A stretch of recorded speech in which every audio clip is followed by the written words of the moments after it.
धर्मेंद्र शुक्ल और आप देख रहे हैं इंडिया चैनल। आज विधानसभा की कार्यवाही शुरू हो उसके पहले ही विपक्षियों ने भारी शोर शराबा मचा दिया। इस शोर शराबे के कारण विधानसभा को कुछ देर के लिए स्थगित कर दिया गया। हालांकि यह छोटा सा मानसून का बजट सत्र है, ये देखिए चल पाएगा या नहीं, कैसा हुआ हंगामा और क्या कर रहे हैं सत्ता पक्ष के दो उप मुख्यमंत्री। देखिए अनिल सैनी की रिपोर्ट। लगातार आज सत्र का पहला दिन है। हमारी सरकार की प्रतिबद्धता, योगी जी की सरकार की प्रतिबद्धता प्रदेश के चतुर्मुखी विकास को लेकर के है, नंबर 1 पर लाने को लेकर के है और सत्ता से अब तक आमूलचूल परिवर्तन हो चुका है। इस सत्र में हम उत्तर प्रदेश के जो हमारे प्रोजेक्ट्स हैं उनको और आगे बढ़ाएंगे, विकास की रफ्तार को गति देंगे और हर स्थिति में नंबर 1 पर लाएंगे। विपक्ष के पास कोई नीति नहीं है, कोई एजेंडा नहीं है। पिछले 10 सालों में, लगभग 10 सालों में हमारी सरकार ने उनको कोई मुद्दा नहीं दिया है। विपक्ष पूरी तरह से मुद्दा विहीन है। वो ढूंढ करके केवल गॉसिप्स के जरिए मुद्दा लाना चाहते हैं, लेकिन जनता के बीच में कोई भी हमारे खिलाफ निगेटिविटी नहीं है। समाजवादी पार्टी और कांग्रेस और विपक्ष पूरी तरह से एक्सपोज्ड हो चुका है। जब समाजवादी पार्टी की सूबे में सत्ता रही है, अपराधी पनपे हैं, गुंडे पनपे हैं, भ्रष्टाचार चरम पर था और सबसे बड़ी बात है विकास पूरी तरह से बाधित था, रुक गया था। मैं आप पत्रकार मित्रों से पूछता हूँ, पिछले 9 सालों का सामने देखिए, आप एक बार कार्यकाल पूरा तरह से अध्ययन कर लो और समाजवादी पार्टी के 4 बार की सरकारों का अध्ययन कर लो। आप पाएंगे कि हमारी सरकार ने हर सेक्टर में बेहतरीन काम किया है और प्रदेश की जनता पूरी तरह से भारतीय जनता पार्टी के साथ है, माननीय मोदी जी के साथ है, योगी जी के साथ है और हम सब मिलकर के अपने राज्य को आर्थिक मोर्चे पर सुदृढ़ नहीं बनाए हैं, आत्मनिर्भर बनाने में सफल हुए हैं।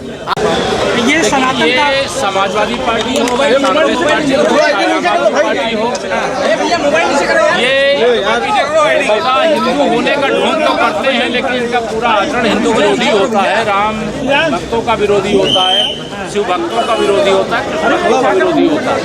इसलिए इनकी राजनीति की जो नाव है हिंदू लेवल। सर 51,000 रुपया अखिलेश यादव हनुमान जी और राम जी को दे रहे हैं। अखिलेश यादव जी की नौटंकी उनके काम आने वाली नहीं। उनका 2022 से बहुत बुरा हाल 2027 में होने वाला है।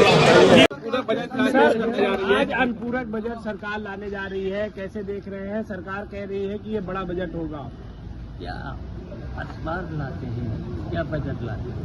30% तो खर्च नहीं कर पाते हैं और ये सरकार चंदा चोर, चढ़ावा चोर और बजट चोर, बजट भी नहीं खर्च कर पा रहे। 30% से बजट ज़्यादा खर्च नहीं कर, ये अपनी नाकामी छिपाने के लिए ये बजट लाते हैं, खर्च कर नहीं पाते। तो ये देखिए, चंदा चोर, चढ़ावा चोर, बजट चोर सरकार। बिहार और मध्य प्रदेश में और एमए की जो पढ़ाई हार हुई है, सरकार बंद करने जा रही है। ये सरकार से कोई उम्मीद नहीं, बस ये सरकार बिल्कुल फेल सरकार है। देखिए, छात्रों, नौजवानों सूरज सब चीज में ये सरकार फेल है और चंदा चोर, चढ़ावा चोर और बजट चोर सरकार। बिहार और मध्य प्रदेश के उपचुनाव में हार हुई है। पूरे बजट से क्या उम्मीद है समाजवादी? उम्मीद ये बताइए, इससे पहले सालों में जितने बजट ये लोग लेके आए उनमें से खर्च कितना किया? कई बजट तो ऐसे हैं जिन्हें 15 से 20% ये लोग खर्च कर पाए और ये आज के बजट से लोगों पे कोई फर्क नहीं पड़ने वाला। ये चाहते हैं कि इस बजट से लोगों को बहका लें और थोड़ा मोड़ा पैसा देकर उनके खाते में डालकर और उनसे वोट पालें, लेकिन जनता इस समय सब कुछ समझ चुकी है। इनका पर्दाफाश हो रहा है। इन अधर्मियों का, जिस तरीके से भगवान श्री राम जी के मंदिर में चोरी इन लोगों ने कराई और वो चोरी का पैसा खुद भारतीय जनता पार्टी के महासचिव और दूसरे लोग बोलते हैं कि इनकी जगहों पर पहुंचा। एक व्यक्ति ने तो, अरुण सिंह जो है इनके महासचिव, उसने तो पूरी सीमाएं लांघ दी।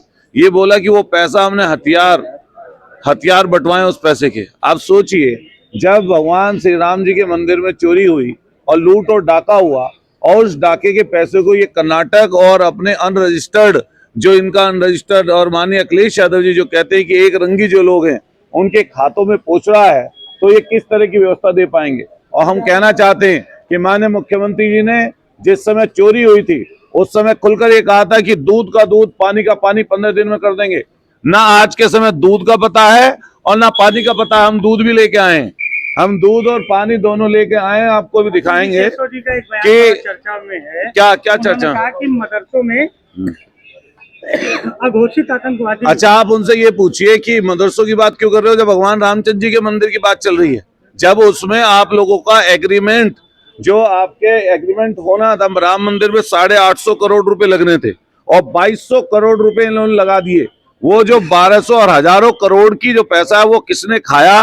और मैं समझता हूं कि वो 5 कालिदास बाग से लेकर और दिल्ली तक वो पैसा गया है। इनसे पूछिए कि वो पैसा कहाँ गया, किस जगह चला गया और किस जगह इन्होंने पहुंचा दिया।